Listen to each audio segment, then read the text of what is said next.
How you doing, Scotty Bear? Back with another video. This video about update with the DHL incident. I've been live blogging about this. Actually, I also use the DoNotPay app to send out demand letters and start the legal process against these two companies that I have been dealing with.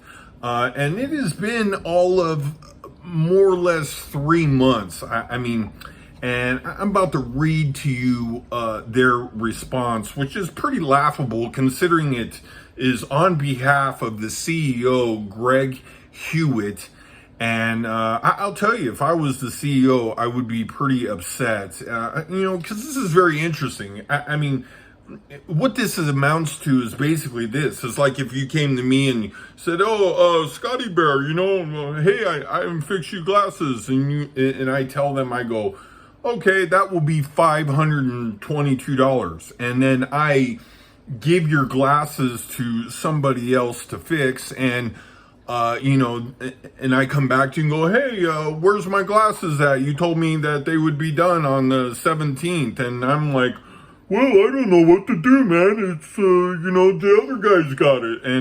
And basically DHL, sends me this letter, which I'm about to read here. And it's almost laughable because, being my background in the construction business, I've dealt a lot with small claims court. I've sued a lot of people, and I've won, when maybe I wasn't so in the right, and I've lost, and maybe when I was more in the right, and court is really a gamble, but as my lawyer buddy likes to say, that's what God made the internet for.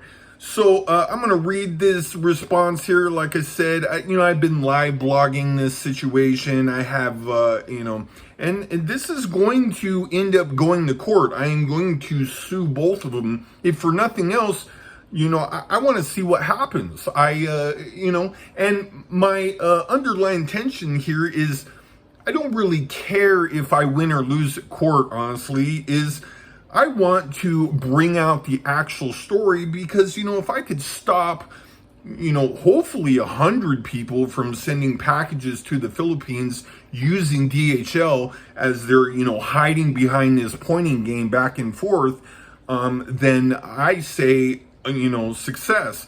And then, ideally, if I could stop 1,000 of these packages, I paid $500 to ship to the Philippines, and of course these all guys are just like, oh shucks, dude.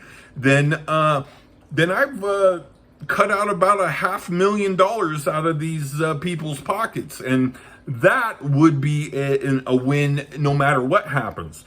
So I'm about to read this, and again, it's pretty laughable. I was, all heated, and I wanted to do the video right away, so here we go. On behalf of the CEO, Greg Hewitt, and DHL Express, thank you for your inquiry regarding your shipment.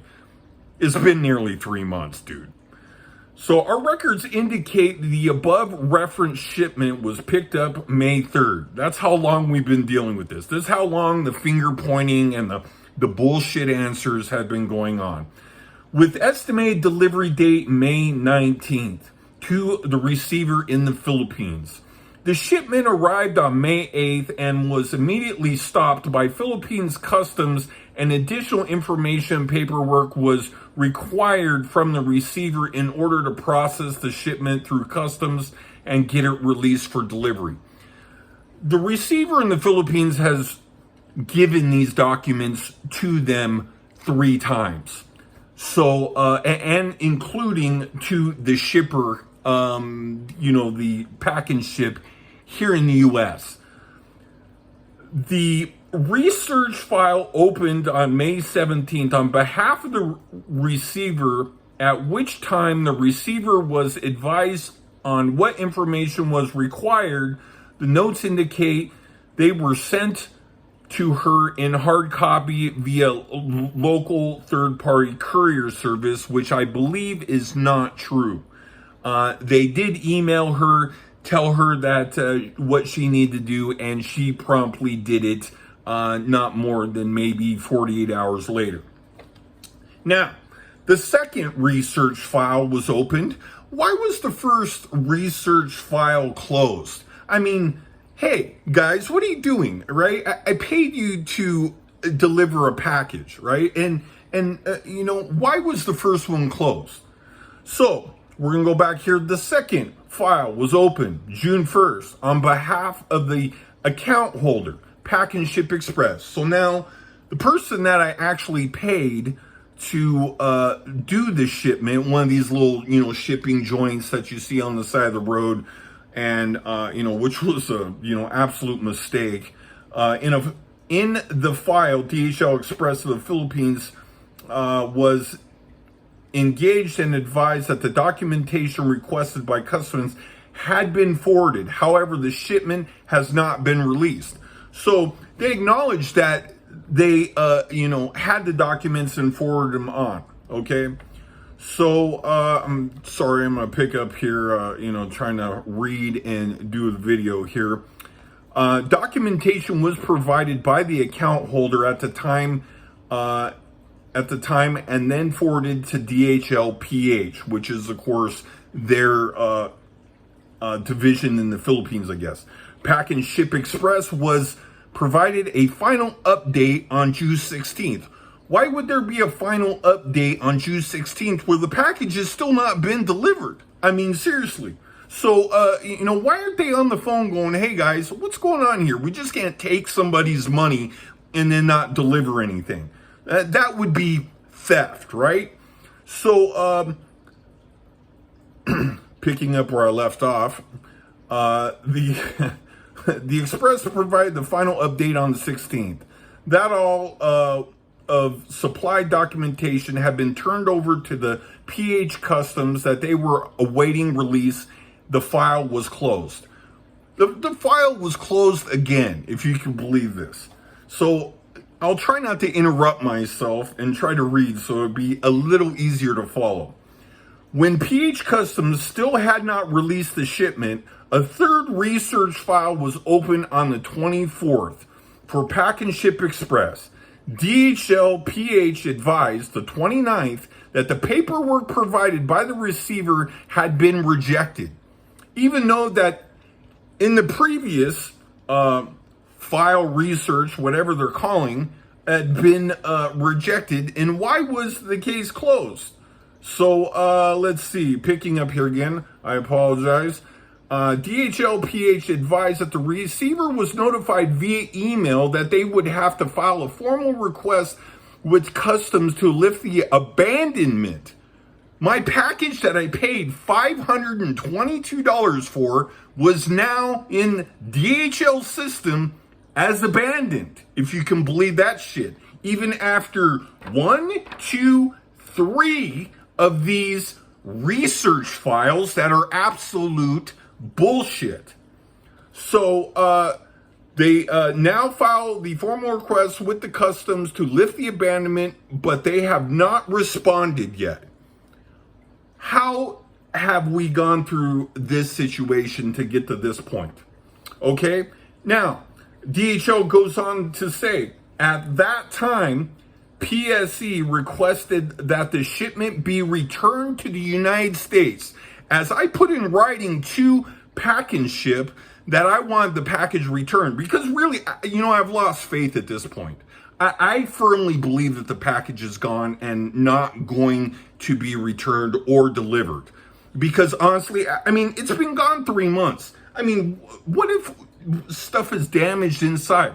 I sent candies. What if they're destroyed? What if they've destroyed the other items? Honestly, this is ridiculous. This is nothing but fluff. And so I'm going to go continue on reading here. But it says the receiver would still have to petition customs to remove the abandonment status and pay penalty fees. Okay, so if you're unaware, the customs in the Philippines is so ridiculously corrupt that Duarte, sorry if I mispronounce the names, I'm horrible with Latin names, has tried to clean up the customs. These people are absolutely crooked. The only problem here is that the Philippines custom has earmarked this package for theft, and has, because it's got some high value items, they're looking to steal it.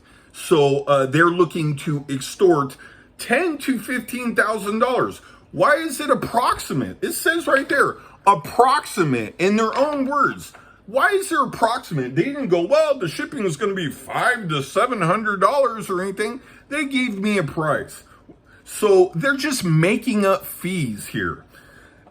So as of July 2nd, the LOA, I'm not sure what exactly they're referring to, has not received the PSC, was advised that the file would be closed, but could be reopened at a later date once the LOA was available.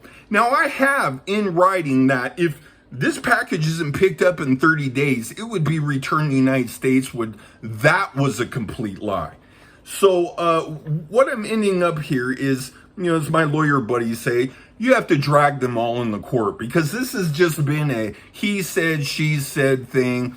And I was, paid an amount of money.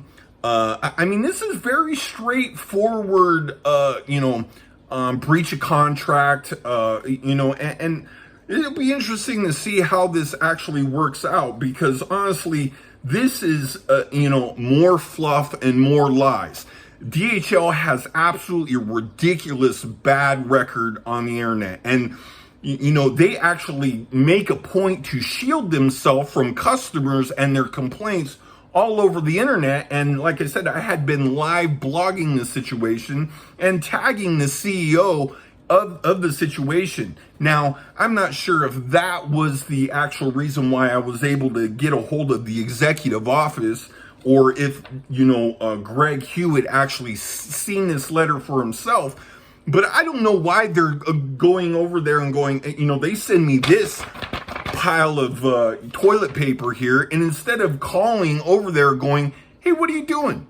You can't hold on to this thing forever. So I'm going to continue reading. This is the interesting payoff, paragraph here. Unfortunately, neither the LOA nor the receiver being able to have customs remove the shipment from abandon appears to have been accomplished, and the package remains with PH Customs. Really? You gave my package somebody for $522 and it just remains, and no one can do anything. I gotta tell you, that'll be an interesting argument in court, because really it's like goes back to my argument, talking about if I pay you to repair my glasses. Well, I can't get your glasses back. Well, it's them. What am I supposed to do? So it'll be very interesting to see what happens, because I contracted these people to do a very specific thing, and if they can't deliver on it, we got breach of contract. So we're gonna go back here and reading. This is beyond DHL's control. Then why did you give my package to them? Because you said the package would be delivered on the 17th, or the 19th rather, and it's beyond your control? Well, that's your mistake, my friend. So we go on here and it says, DHL enjoys the benefits, good relationships with customs and state border authorities. Apparently not good enough, and not good enough to you be giving $500 packages to them, because you wrote me this 2-page letter here, and instead of calling them where you have good relations with them, and I paid you for a service, and this is what you send me?